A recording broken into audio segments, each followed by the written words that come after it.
So মই already PowerPoint open কৰি লৈছো উলাই লৈছো সো আহক আৰম্ভ কৰো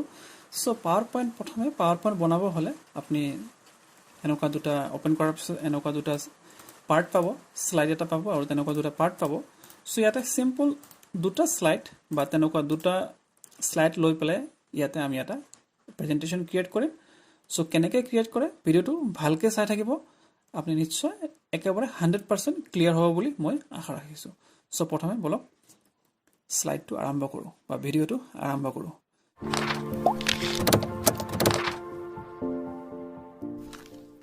সো ইয়াতে মই লিখি দিম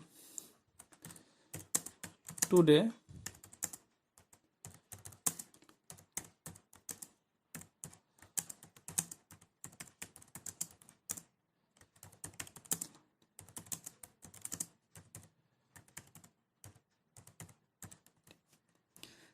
So today we will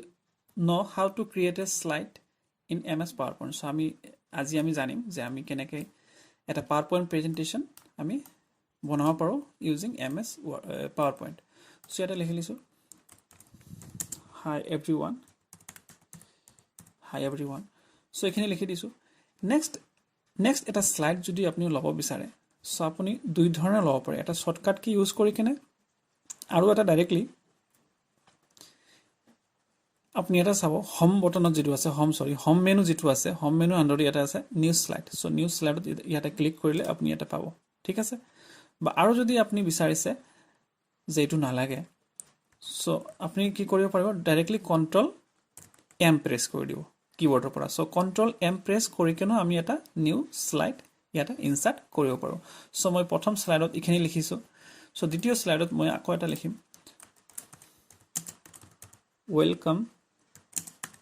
to my channel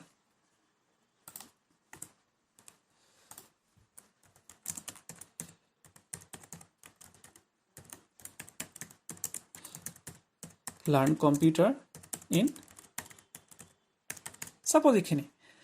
so ইখিনি লিখাৰ পিছত আপুনি যেটো আপুনি সেটিং কৰিব বিচাৰিছে সো suppose মই ইয়াতে অলপ কিছুমান এটা কালাৰ দিম বা তেনেকুৱা যদি অলপ চেঞ্জ কৰিব লগা আছে মই চেঞ্জ কৰি দিম সো ইয়াতে কেনেকৈ জাস্ট PowerPoint প্ৰেজেন্টেশন ক্ৰিয়েট কৰে মই ইখিনি বস্তু ইয়াতে দেখাই আছো সো ঠিক আছে নেক্সট স্লাইড গলো সো ইখিনিত মই এটা বেলেগ কিবা এটা হ্যান্ডৰাইটিং চেঞ্জ কৰি দিম ইয়াতে সো হ্যান্ডৰাইটিংটো মই সাপোজ এটো দিলো সাইজটো অলপ বঢ়াই দিও আৰু নেক্সট ইখিনি মানত মই এটা কালাৰটো দিম হোৱাইট কালাৰ আৰু ইয়াতে শেপটো যেটো আছে এটো মই এটা ব্ল্যাক কালাৰ দিম সো আপোনালোকে গম দেখা পাইছে যে বস্তুটো কেনেকুৱা হৈ আছে সো ls টো সাপোজ মই এটা ব্ল্যাক কালাৰ দিম সাপোজ এনেকুৱা l টো মই ৰেড দিব বিচাৰিম আৰু s টো তেনেকুৱা মই সিলেক্ট কৰিলো সিলেক্ট কৰি কেনে কিবা এটা ব্লু কালাৰ বা মই yellow দিম ইয়াতে সো বলক ls tutorial learn computer in Assamese so এটো তলত থাকক সো মই এটো অলপ মান বেছি ডাঙৰ কৰি দিও লগতে তলতটো অলপ সৰু কৰি দিও সো ইখিনি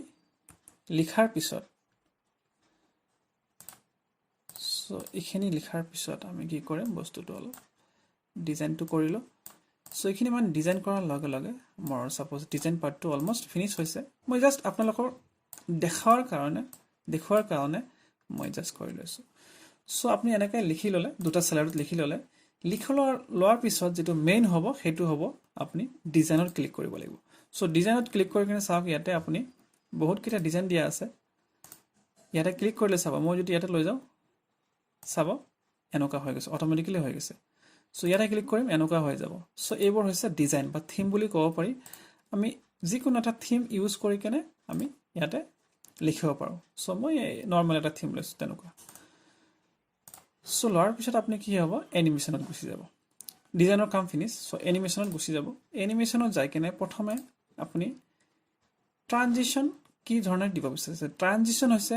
দুটা স্লাইডৰ মাজত থকা এটা তেনেকুৱা ধৰণৰ এনিমেশনস মানে ধৰক আপোনাৰ স্লাইড 1 আৰু স্লাইড 2 আছে সো এই স্লাইড 1 ৰ পৰা যেতে স্লাইড 2 লৈ আহিব আপোনাৰ যেটো তেনেকুৱা ধৰণৰ এটা কিবা এনিমেশন দেখাব বিচাৰিছে সো এনিমেশনটো কেনেকুৱা ধৰণৰ হ'ব সাপোজ মই ইয়াতে এটো দিছো দি কেনে আপুনি এপ্লাই টু অল কৰিব বা যদি আপুনি বেলেগ বেলেগ স্লাইডত বেলেগ বেলেগ এনেকুৱা আপুনি ট্ৰানজিশ্যন দিব বিচাৰিছে তেতিয়াহ'লে এপ্লাই টু অল কৰিব নালাগে চ' মই ইয়াতে এপ্লাই টু অল কৰিলোঁ কৰাৰ পিছত কি হ'ল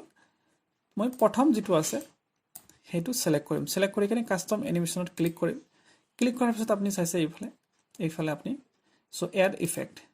দেন এন্ট্ৰেন্স চ' এন্ট্ৰেন্সৰ পিছত আপুনি চাব ইয়াতে কেইটামান দিয়া আছে নাম আছে blind box check box diamond flying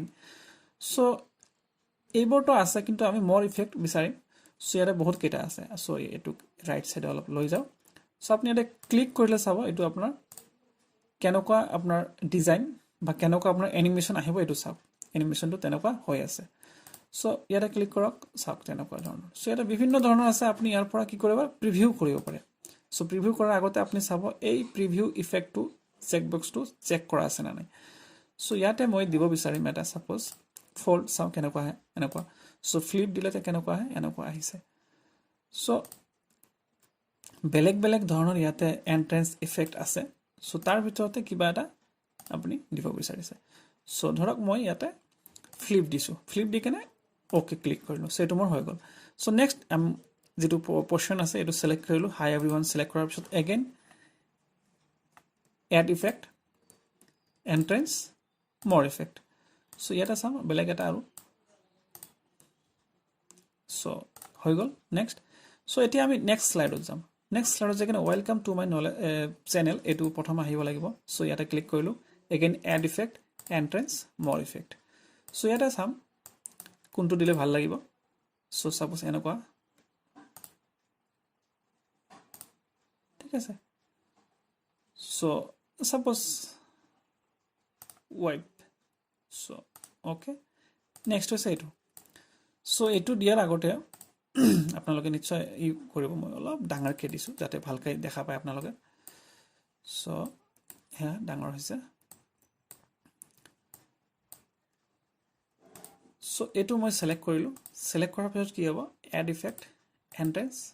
মোৰ ইফেক্ট চ' ইয়াতে মই চুইচ বুলি এটা আছে সেইটো দিম চ' অ'কে চ' এতিয়া কি হ'ল মোৰ এনিমেশ্যন বা শ্লাইডছৰ যিটো কাম আছিলে মই অলৰেডি দি দিছোঁ চ' এতিয়া আপুনি শ্লাইডটো চোৱাৰ কাৰণে বা প্ৰেজেণ্টেশ্যনটো চোৱাৰ কাৰণে বা শ্লাইড শ্ব'